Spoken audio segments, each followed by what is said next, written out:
Chaque tireur doit être instruit de façon à pouvoir, au combat, décider de façon autonome la manière de porter son arme, sa position de tir et de mise en joue, ainsi que le genre de feu à appliquer.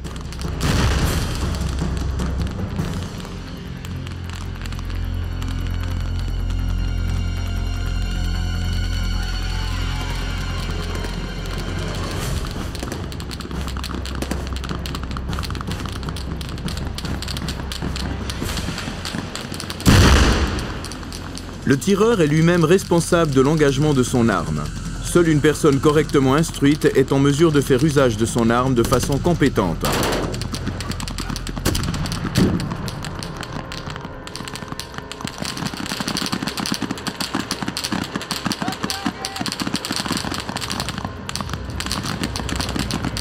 Lorsque l'on manipule une arme, il est impératif de toujours respecter les 4 règles fondamentales de sécurité suivantes. Toutes les armes doivent toujours être considérées comme étant chargées. Ne jamais pointer son arme sur quelque chose que l'on ne veut pas toucher. Garder l'index hors du pontet de sous-garde tant que le dispositif de visée n'est pas sur le but.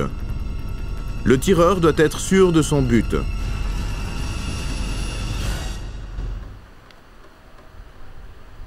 Lors de déplacements en situation de combat, l'arme prête au tir doit être portée en position de patrouille ou en position d'attente.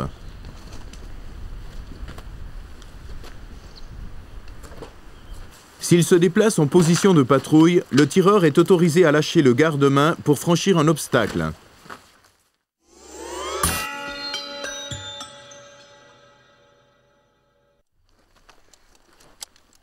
Pour ce qui est de la prise d'une position, on distingue la prise de position depuis le mouvement et la prise de position depuis un couvert.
Lorsqu'un tireur est pris sous le feu adverse et qu'il ne dispose pas d'un couvert à proximité directe, il combat immédiatement l'adversaire en adoptant la position de tir adéquate.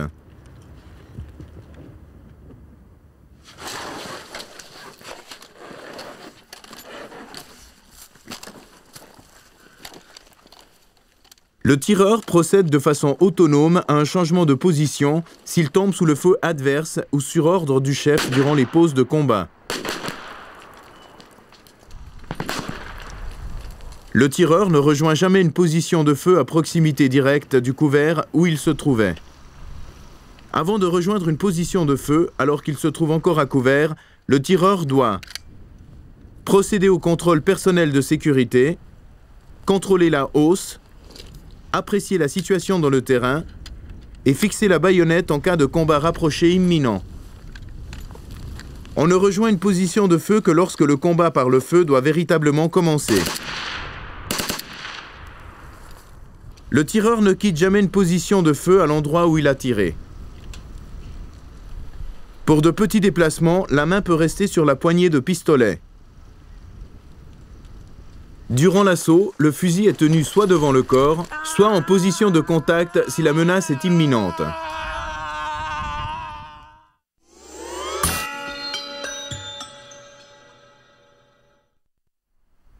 Il est possible de tirer divers genres de feu avec le fusil d'assaut 90. Le choix du genre de feu dépend essentiellement de la distance et des caractéristiques du but. Le tir au coup par coup est utilisé en principe contre des buts bien visibles et immobiles. Chaque coup est visé minutieusement.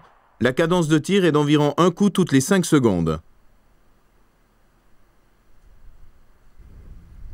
Le tir au coup par coup rapide est utilisé pour combattre des buts mal visibles. Le cas échéant, le premier coup est visé avec précision, alors que les 3 à 4 coups suivants sont tirés avec le même point à viser. La cadence de tir est d'environ 2 coups par seconde. Le coup par coup rapide peut être également utilisé pour couvrir un jet de grenade.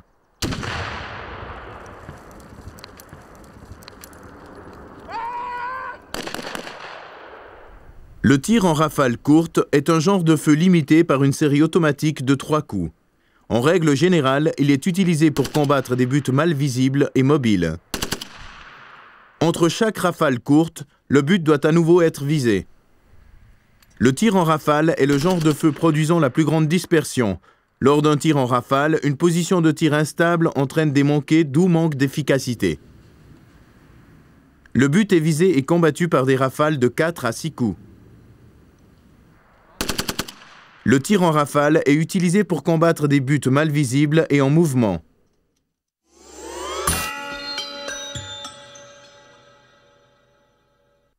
Le secteur de feu d'un groupe de tireurs est désigné secteur de feu primaire. Le secteur de feu du groupe voisin représente le secteur de feu secondaire. Nous sommes ici en présence de 2 groupes de tireurs en position et l'adversaire s'approche en essaim de tirailleurs. Pour le groupe numéro 2, cette zone représente le secteur de feu primaire. Les tireurs de ce groupe combattent donc de façon suivante. L'équipe de droite à gauche, et l'équipe de gauche à droite. Pour le groupe numéro 1, cette zone représente le secteur de feu secondaire. Les tireurs de ce groupe combattent dans le sens opposé, c'est-à-dire du centre vers la gauche pour l'équipe de gauche et du centre vers la droite pour l'équipe de droite.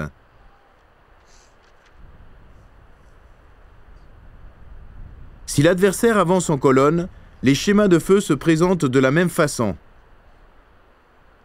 Dans le secteur de feu primaire, l'équipe de gauche tire depuis l'avant vers le centre et l'équipe de droite depuis l'arrière vers le centre.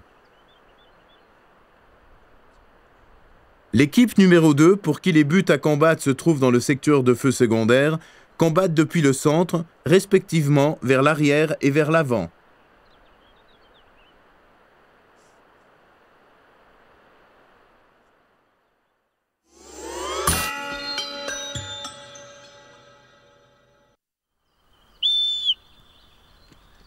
Que ce soit lors des drills de manipulation ou des drills de position, l'instruction à l'arme doit non seulement être dispensée correctement, mais elle devrait aussi être intéressante et efficace.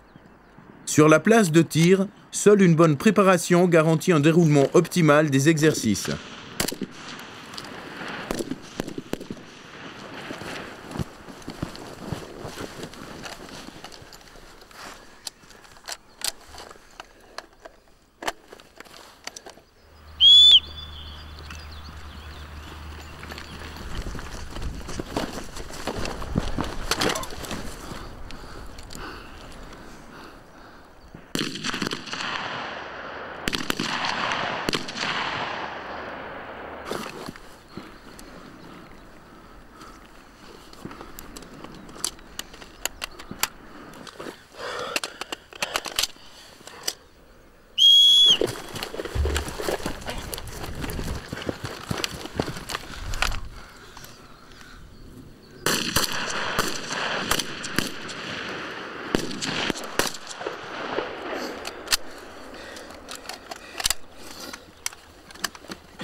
dort im Decker bleiben.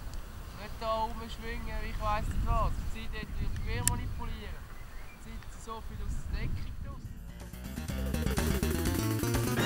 Les soldats qui maîtrisent le niveau 2 de la nouvelle technique de tir de combat sont capables de surmonter toutes les situations de combat au sein de leur formation.